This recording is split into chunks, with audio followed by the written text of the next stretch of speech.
హైదరాబాద్ నుంచి గోవా ప్రయాణం మరింత సులభతరం కానుంది. రైల్వే సదుపాయాలు పెరుగుతుండటంతో ఇకపై గోవా చేరుకోవటం గతంతో పోలిస్తే చాలా సౌకర్యవంతంగా మారనుంది. ప్రస్తుతం కొన్ని వారాంతపులోనే రైలు ఉన్నప్పటికీ కొత్త సర్వీసులు అందుబాటులోకి రావడంతో వారంలో దాదాపు ప్రతిరోజు గోవాకు వెళ్లే అవకాశం ఏర్పడింది. గతంలో హైదరాబాద్ నుంచి గోవా వెళ్లాలంటే కాచిగూడ, యలహంక 17603 రైలు ప్రధానంగా ఉపయోగించేవారు. అయితే ఈ రైలు ప్రయాణంలో గుంతకల్ వద్ద బోగీలు మార్చాల్సి వచ్చేది. దాంతో దాదాపు 4 గంటల సమయం వృధా అయ్యేది.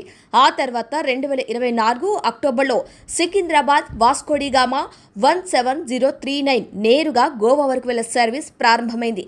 ఇది ప్రయాణాన్ని కొంత సులభతరం చేసినప్పటికీ వారానికి కేవలం 2 రోజులు మాత్రమే నడపటం ప్రయాణికులకు పరిమితిగా మారింది. ఇక గోవా పర్యాటకుల్లో తెలుగు రాష్ట్రాల వారి వాటా గణనీయంగా ఉండటంతో రైల్వే శాఖ రవాణా సౌకర్యాలను పెంచింది. లెక్కల ప్రకారం ప్రతి సంవత్సరం గోవా సందర్శించే వారిలో సుమారు 20% మంది ఏపీ, తెలంగాణకు చెందిన వారే.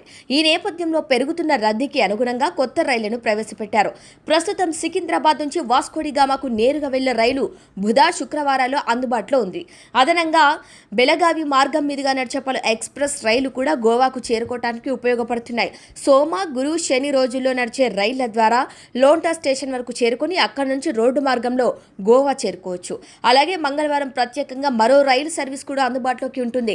తాజాగా ప్రారంభమైన కొత్త సర్వీసులలో వారంలో ప్రతిరోజు గోవా ప్రయాణం సాధ్యమవుతుంది. నేరుగా గోవా చేరే వాళ్ళు కొన్ని రోజుల్లో అందుబాటులో ఉంటే మిగతా రోజుల్లో లోండా లేదా బెళగావి మార్గం ద్వారా కనెక్టివిటీ లభిస్తుంది.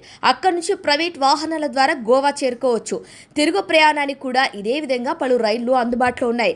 వాస్కోడిగామా నుంచి సికింద్రాబాద్కు నేరుగా వెళ్లే సర్వీసులతో పాటు బెళగావి మార్గం మీదుగా హైదరాబాద్కు వచ్చే రైలు కూడా వారంలో వివిధ రోజుల్లో నడుస్తున్నాయి. ఈ కొత్త ఏర్పాట్లతో హైదరాబాద్ నుంచి గోవా ప్రయాణం మరింత సులభతరమైంది, తరచుగా చేయగలిగేలా మారింది.